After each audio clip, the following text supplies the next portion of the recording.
গত বছর বলেছিলাম সামনের বছর আল্লাহ বাঁচায় রাখলে আবার খাবো। আসসালামু আলাইকুম, কেমন আছেন সবাই? আলহামদুলিল্লাহ আমি ভালো আছি। চলে আসলাম নতুন আর একটা ভিডিও নিয়ে, অবশ্যই ধৈর্য সহকারে দেখবেন। তো এই যে আমার পছন্দের মোস্ট পছন্দের একটা তরকারি হচ্ছে ওলের তরকারি। এটা আমাদের সাতক্ষীরা, খুলনা, যশোর এলাকার দিকে এইদিকে একটু বেশি মানে বেশি পছন্দের মানুষের বা বেশি চলে আর কি। তো এটা হচ্ছে একটু গাল চুলকায়, এই জন্য হচ্ছে খোলাটা মানে খোসাটা যেটা ওটা একটু পুরো পুরো করে কাটতে হয়। অনেকের কিন্তু হচ্ছে বলে যে গাল চুলকায়, তো সেই জন্য সবসময় একটু পুরো করে কাটতে হয়। আর আমি কিন্তু সবসময় এটা বড় করে কাটি।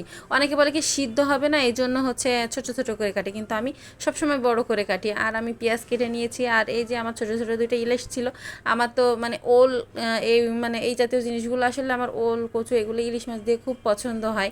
আর খেতে আমি খুব পছন্দ করি। ও মানে এটা কিন্তু সরিষা বাটা দিয়ে অনেকে রান্না করে, কিন্তু আমাদের ওখানে চলে সব থেকে বেশি যেটা, সেটা হচ্ছে নারিকেলের দুধ দিয়ে। তো আমি আজকে কিন্তু সেটাই করব। গত বছরও ঠিক সেটাই করেছিলাম এবং সবাই আমাকে খুব আসলে এটা পছন্দ করেছিল এবং অনেক ভিউ আসছিল আমার। তো এবছর জানি না কেমন কি হবে। তো এরপর যে হচ্ছে আমি প্রথমে মানে যাতে গাল না চুলকায়, এই জন্য আমি টকবগা গরম পানির ভিতরে দিয়ে জাস্ট 2-1 বলক তুলে পানিটা ঝরিয়ে ফেলেছি। এখন কড়াইতে আমি পরিমাণ মতন তেল দিয়ে দিয়েছি, তার ভিতরে পেঁয়াজ কুচি দিয়েছি আর কাঁচামরিচ দিয়েছি। দিয়ে একটু পেঁয়াজ যখন লাল লাল হয়ে যাবে, তার ভিতরে আমি কাঁচামরিচটা দিয়ে দিয়েছি। দিয়ে এখন আমি এর ভিতরে যে বাদবাকি মশলাগুলো থাকে, আদা বাটা, সরিষা বাটা, সরিষা বাটা দেওয়া যাবে না, আদা বাটা, রসুন বাটা দিয়ে আমি একটু ভালো করে কষিয়ে নিয়েছি। আর ভালো করে কষানোর জন্য মানে লবণ, হলুদ এগুলো সব দিয়ে ভালো করে কষানোর জন্য একটু নারকেলের দুধ দিয়ে দিয়েছি, যাতে মশলাটা পুড়ে না যায়। তো এরপর যে হচ্ছে মশলাটা আমার পুড়ে যাচ্ছে না, এরপর যে আমি হচ্ছে ওলগুলো দিয়ে দিয়েছি। দিয়ে এবার একটু ভালো করে কষিয়ে নিব। কষানোর পরে মানে আমি হচ্ছে এর ভিতরে নারকেলের দুধগুলো দিয়ে দেবো। দিয়ে হচ্ছে আর একটু ভালো করে জাল দিব। তো আমি দেখলাম যে এবার যে আমার হচ্ছে একটু সময় লাগবে, তো আমার তাড়া ছিল, প্রেশার কুকারে দিয়ে দিয়েছি, জাস্ট একটা সিটি দিব, এনাফ। আর এরপর যে আমি হচ্ছে সাইডে আমি মাছগুলো ভেজে নিচ্ছিলাম।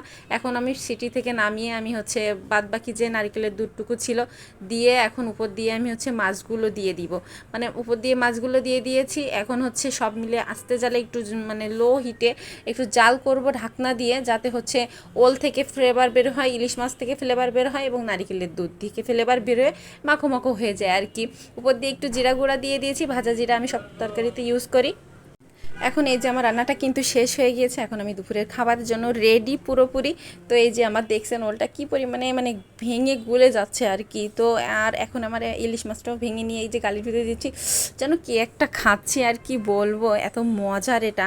যারা খায় নাই তারা তো জীবনে কিছুই খায় নাই।